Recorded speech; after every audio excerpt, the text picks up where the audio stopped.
25 real-old jobs that sound completely fake today. Not so long ago, everyday life depended on people hired to handle all sorts of small but important tasks, delivering goods to your door, fixing broken things, or just keeping everything running smoothly. But these roles disappeared so quickly, most of us hardly noticed they were fading away. In this video, let's look back at the jobs that quietly kept society going before technology changed everything.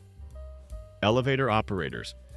From the early 1900s until the 1970s, these operators skillfully controlled manual elevators with levers and wheels. A skilled operator could stop the elevator precisely level with each floor, a technique requiring considerable practice. The best ones made passengers feel virtually no jolt, while rookies might provide free roller coaster rides. Imagine a skyscraper in the early 20th century, where there was no automatic floor beeping or familiar up-down buttons. Instead, each vertical journey was a unique experience, guided by the elevator operator. They were the controllers of vertical journeys, friendly guides who took passengers to their desired floors with the most relaxed spirit and intimate conversation. Beyond technique, they were also ambassadors of the building, greeting residents by name, announcing departments in department stores, and maintaining elevator etiquette.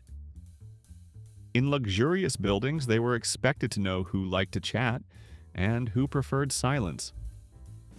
Later, fully computerized systems in the 1970s led these cheerful guides of the vertical journey to bow out gracefully, leaving us with a silent, button-pushing ritual.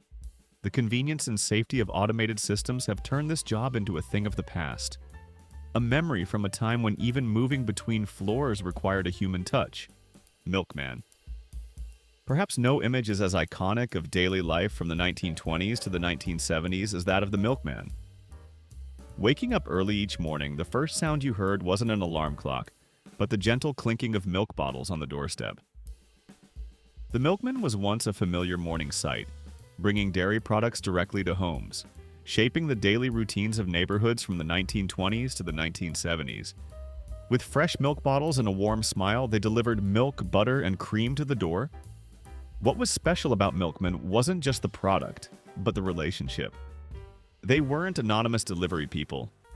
They knew customers by name and remembered who preferred whole milk or skim milk. In many neighborhoods, the milkman was also an unofficial community watchman, noticing if something was amiss. They were like Facebook's safety check feature before Mark Zuckerberg existed.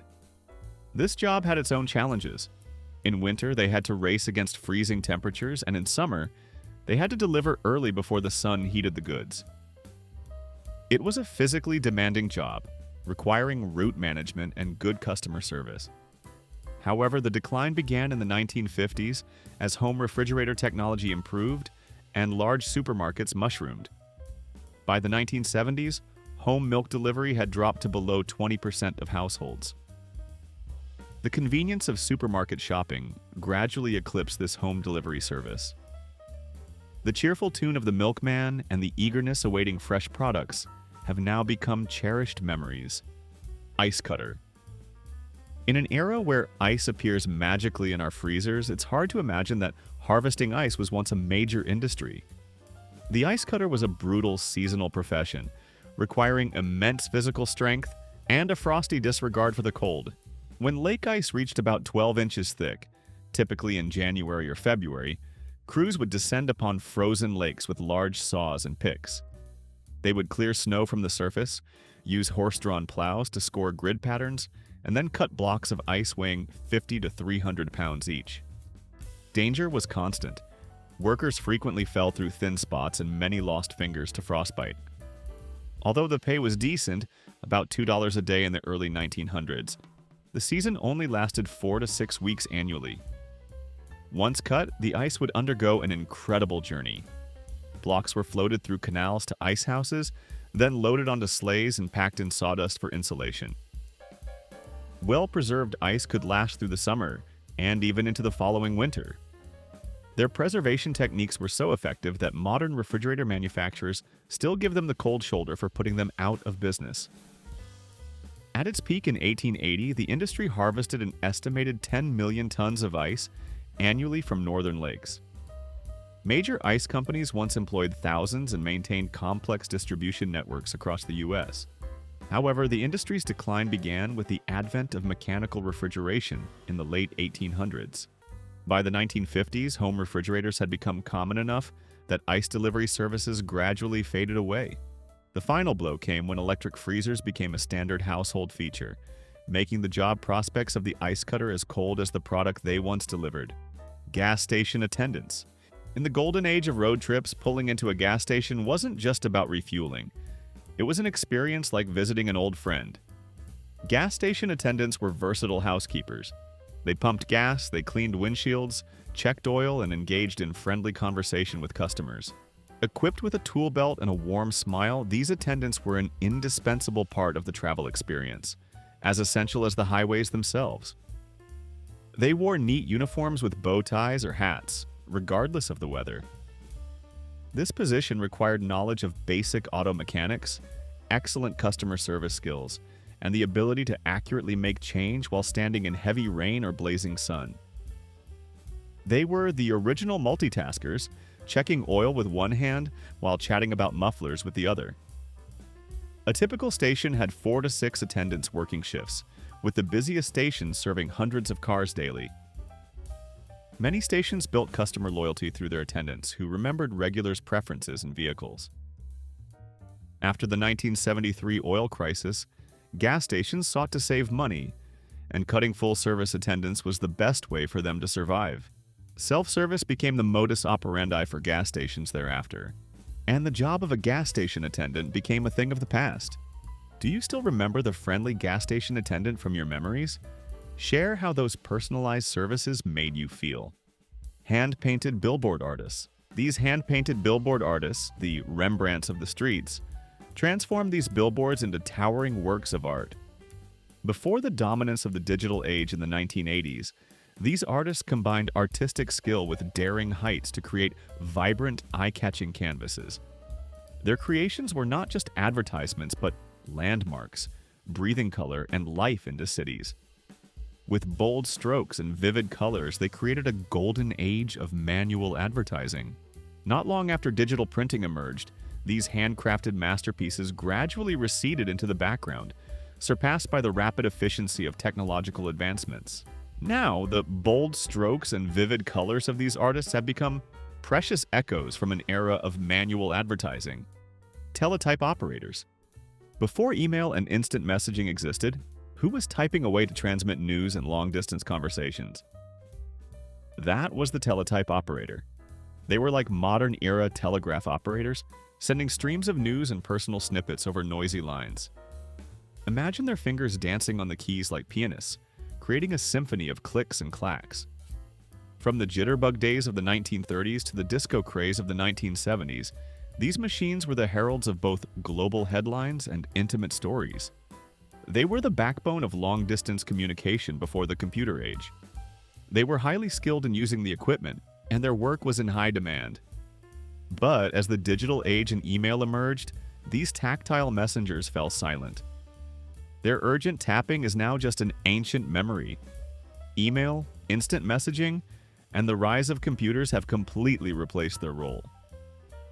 Once considered the backbone of long-distance communication, the need for teletype operators gradually disappeared, rendering the job obsolete. Soda jerks. Step into any mom-and-pop store from the 1920s to the 1960s, and you'd find a vibrant energy, an incessant buzz. At the heart of that buzz was the soda fountain, and there you'd find soda jerks, the master performers of their time. From the Charleston dance floor of the 20s to the moonwalk of the 60s, they lit up every small store. With the dexterity of a magician, they orchestrated bottles, whipped up fluffy creams, and created whimsical cream-filled concoctions. These soda fountains were both serving stations and considered the pulse of the community, echoing with laughter and a symphony of clinking glasses. The razzle-dazzle of a skilled soda jerk was as refreshing and engaging as their drinks themselves. They paid attention to every detail and had incredible creativity in combining syrups, flavors, and ingredients to create a unique array of drinks and desserts. As the era of fast food and canned beverages evolved, these colorful artisans and their social oases gradually lost their sparkle. Drive-in restaurants and then the fast food revolution caused the soda fountains along Main Street, USA to gradually dry up. Their liquid joy now remains only as a sweet echo of a bygone era. Knife sharpeners. Imagine a peaceful afternoon in the neighborhood, suddenly filled with the distinctive jingling of a bell. It wasn't the ice cream man, but the knife sharpener. They used to travel through neighborhoods, ringing their bell to announce their service of sharpening knives, scissors, and other tools. They were the unsung heroes of every kitchen and workshop until the late 1960s. With their grinding wheels and precise skill, their service was indispensable, ensuring every cut was clean and every slice smooth. In a world without disposable knives or ready-made canned goods, maintaining sharp tools was paramount, and these itinerant craftsmen provided an essential service, bringing the satisfaction of a newly sharpened blade. Later on, the rise of prepackaged goods and disposable items led to a sharp decline in demand for these mobile craftsmen.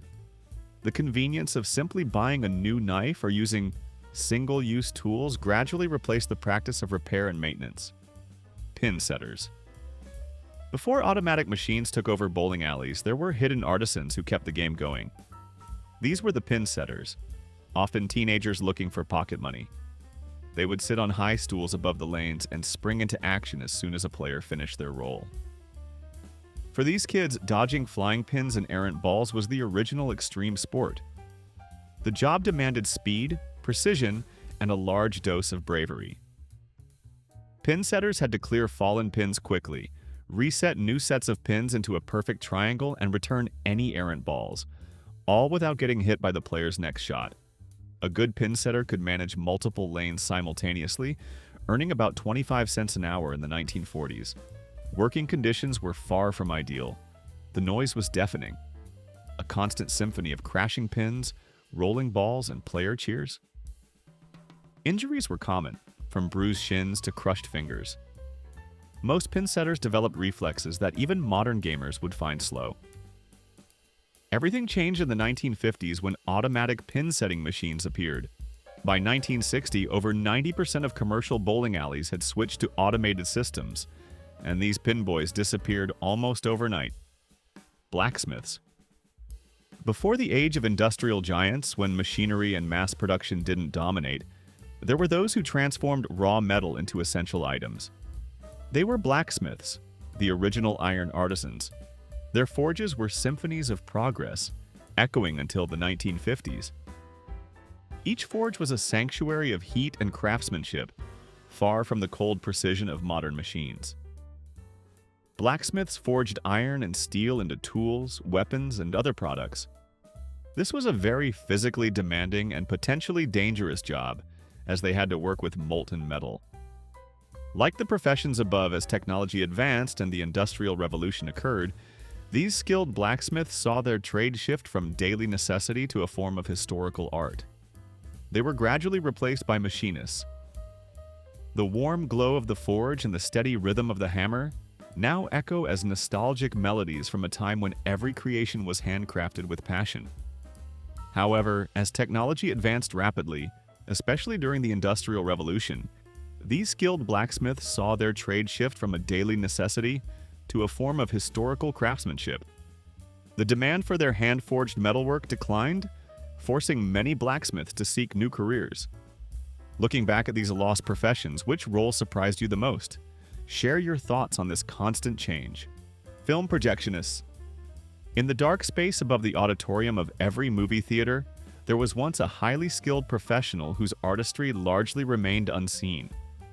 That was the film projectionist, the silent artists of the silver screen. They skillfully manipulated film reels to bring stories to life, as essential to cinematic magic as the stars on screen. Hidden in projection booths, they were the conductors of cinematic symphonies. The job required precision at every step. Film arrived in multiple reels, each containing about 20 minutes of footage. The projectionist had to carefully assemble them, check for damaged frames, and splice the reels together with specialized tape. During projection, they constantly monitored the projector, adjusting focus, managing carbon arc lamps that could reach temperatures over 3,000 degrees, and preparing for the crucial changeover, switching from one projector to another without the audience noticing an interruption. A perfect changeover was like a magic trick. If done wrong, you'd have hundreds of people instantly turn into film critics. The projection booth was a technically complex, often uncomfortable space. The noise from the projector was deafening, the heat from the lamps stifling, and the fumes from the film stock could be dangerous. Despite these conditions, many projectionists developed a deep pride in their profession. Some projectionists became so attuned to their machines that they could identify problems just by the sound. Lamplighter. As dusk fell in some American neighborhoods, even until the 1950s, a solitary figure would walk about, carrying a long pole and sometimes a small ladder. These were the late-stage lamplighters, the last generation of workers who tended to the remaining gas streetlights that once illuminated all American cities. Unlike their 19th century predecessors who used long poles to light wicks, these modern lamplighters maintained complex gas mantle lamp systems. Their daily work included checking gas pressure, cleaning glass globes, replacing mantles, and making minor repairs to equipment that was often decades old. In winter, they might need to thaw frozen gas lines or clear snow from lamps. Although most cities had fully transitioned to electric streetlights by the 1940s, historical neighborhoods in places like Boston, Philadelphia, and New Orleans maintained gas lighting systems for aesthetic and cultural reasons. However, as electric lighting became more prevalent and major cities adopted new technology, the need for lamplighters became a thing of the past. Typesetters. Before computer desktop publishing software arrived, the creation of all printed materials relied on typesetters. They used mechanical typesetting machines to create the prints that would then be printed and pressed onto paper. This is how newspapers and magazines were published before computers. The job of a skilled typesetter required them to work quickly to meet deadlines. But soon after digital printing technology made publishing easier, the demand for typesetters declined and the job became obsolete. Ice delivery man. Before refrigerators reigned in every kitchen and before indoor ice service in supermarkets, the ice delivery man was a ray of hope during sweltering summers. They provided critical ice for cooling and preserving food. Their appearance from the early 20th century to the mid-1950s was greeted like dipping into a cool swimming pool. They moved colossal blocks of ice, essential for keeping homes and businesses cool. This was also a job requiring immense physical strength, as the ice blocks were heavy and cumbersome. They went from house to house with large blocks of ice. But then the advent of the electric refrigerator, these cool keepers gradually disappeared. Their essential service faded into historical oblivion. Knocker-uppers. Imagine a time when your alarm clock was a person with a stick. That was the reality for knocker-uppers. These early risers would travel through towns and neighborhoods, tapping on windows with their long poles to wake sleepers for their daily work. They were especially crucial for shift workers and those without the luxury of natural light to signal the start of the day. Until the 1940s, this profession was as important as a morning cup of coffee. Today, this might be considered creepy, but without alarm clocks, it was difficult for some people to wake themselves up. Do you have any special memories related to these professions? Or do you think digitization has taken away the soul of some professions? Share your thoughts below. Lector/factory reader. When you visualize early factory work, you might think of mind-numbing monotony. Hour after hour of repetitive tasks, with nothing but the clang of machinery.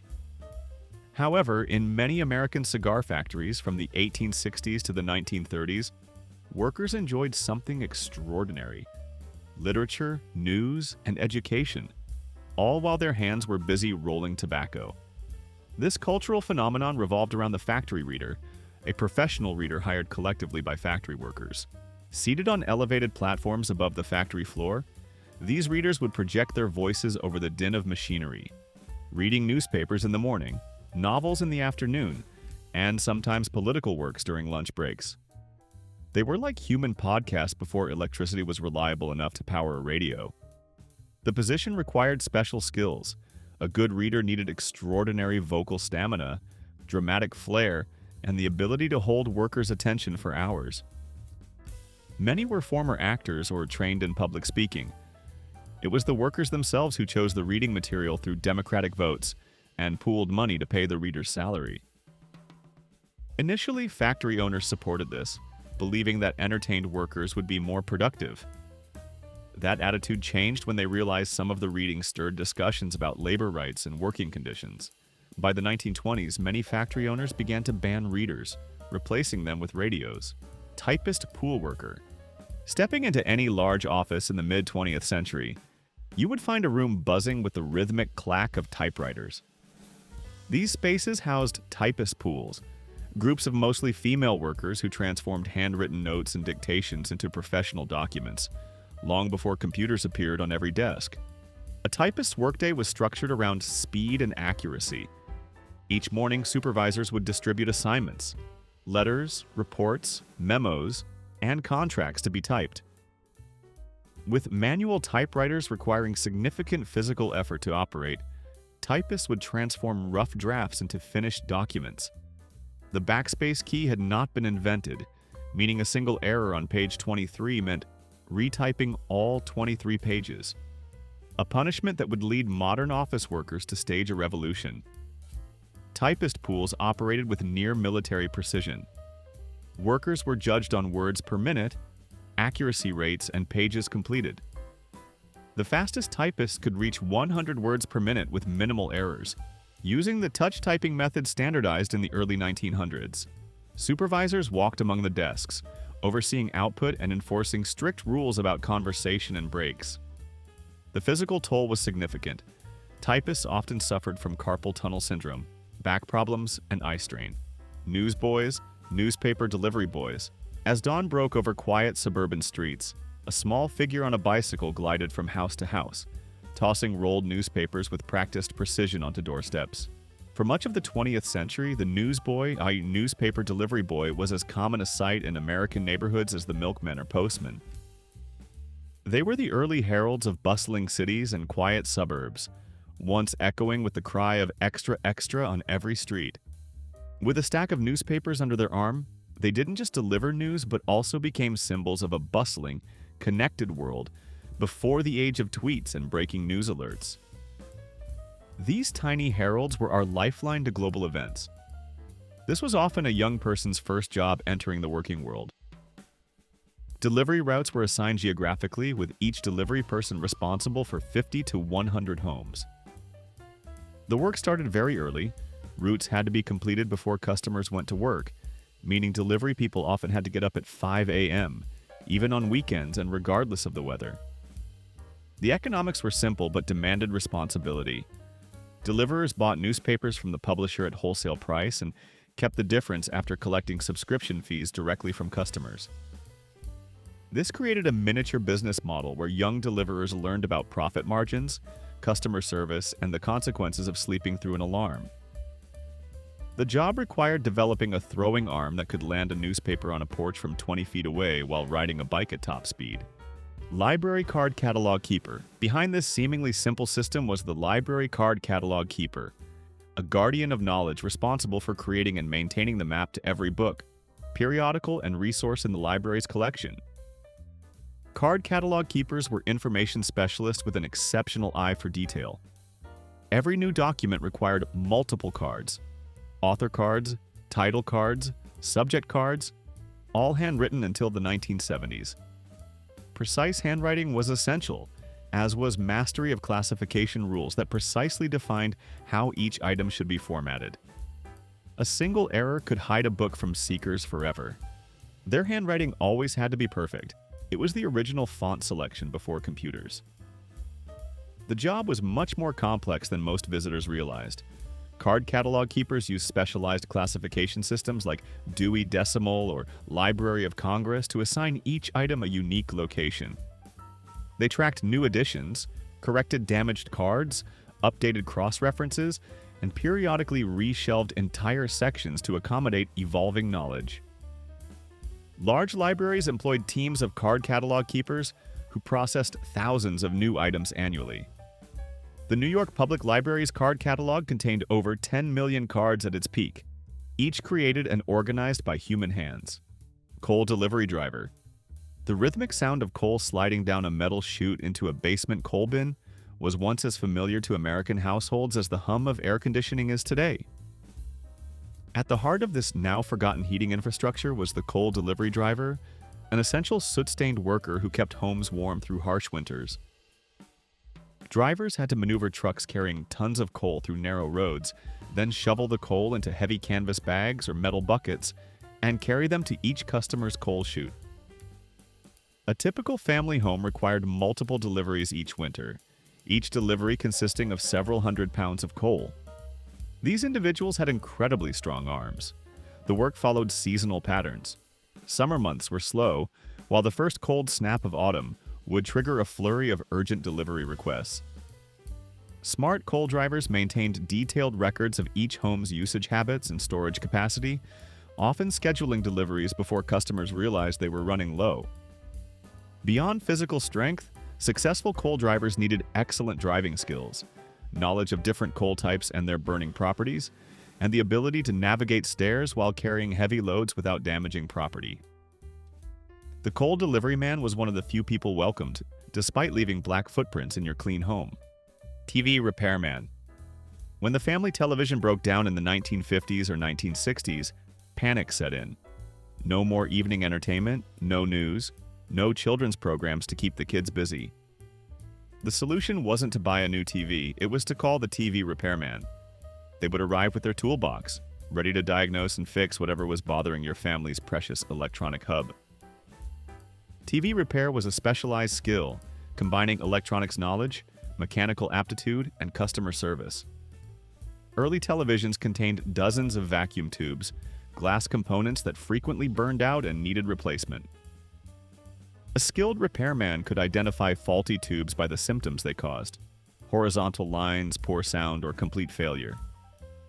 These technicians were like TV doctors, complete with diagnostic tools and the ability to say, "This won't hurt a bit," before you received a bill that surely would. The work included both in-shop and house calls. Many repairmen maintained shops where customers brought smaller sets but console televisions, large wooden cabinets that were both furniture and electronics, required on-site service.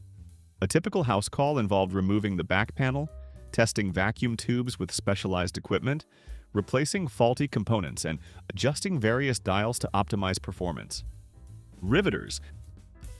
Imagine vast factories during World War II, where strong and resilient women performed jobs previously reserved for men.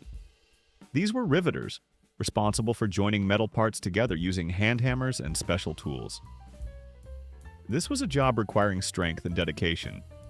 This role was particularly prominent during World War II, when women took on these difficult positions in factories while men were overseas. This job required a lot of labor and dedication. Life gradually changed, revolutionized, as automation and robots became more common in manufacturing.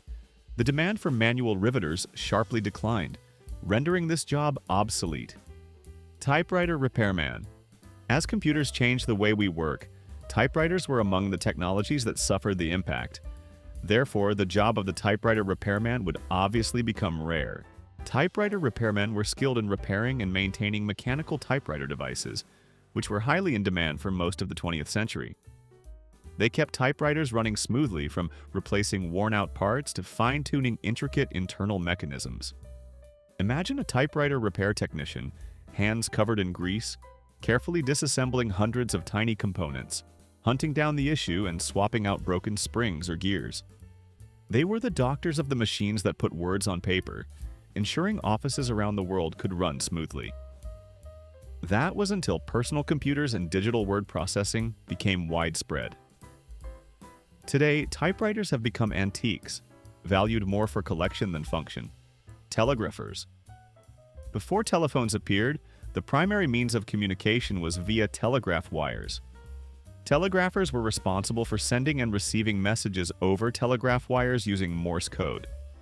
They were vital messengers, connecting cities, countries, and even continents, delivering news, personal messages, and business transactions. At the time, their speed of communication was unmatched, making them a crucial lifeline for the world. The job of a telegrapher was to use Morse code to encode and decode messages through the telegraph system. Email, instant messaging, and the development of computers completely replaced their role. From being the backbone of long-distance communication, the need for teletype operators gradually disappeared, and this job became obsolete. Switchboard operators. During this same period, switchboard operators were the human bridges of old-fashioned telecommunications. They connected calls with a dexterous interplay of plugs and cords. From the golden age of jazz bands to the rock and roll era, they added a personal touch to every conversation. Unlike today's automated systems, they manipulated dozens of cords and plugs with lightning speed, maintaining perfect telephone etiquette. This position was almost exclusively held by women. They didn't just link calls, but also formed a crucial part of the community's communication network. This was a complex job requiring good concentration to ensure lines didn't overlap. However, as technology advanced, these human hubs were replaced by silent digital systems. The switchboard operator's friendly, "How may I help you?" now lives only in memory, replaced by the dry reminder of automation. We hope this nostalgic journey has brought you meaningful moments and evoked many memories. We've traveled through a dynamic century, witnessing how technology and societal change have completely reshaped how we work and interact. If you like this video, don't forget to like, share, and subscribe to Back to Yesterday, so you don't miss other interesting stories about the past. Thank you for joining us on this trip back in time.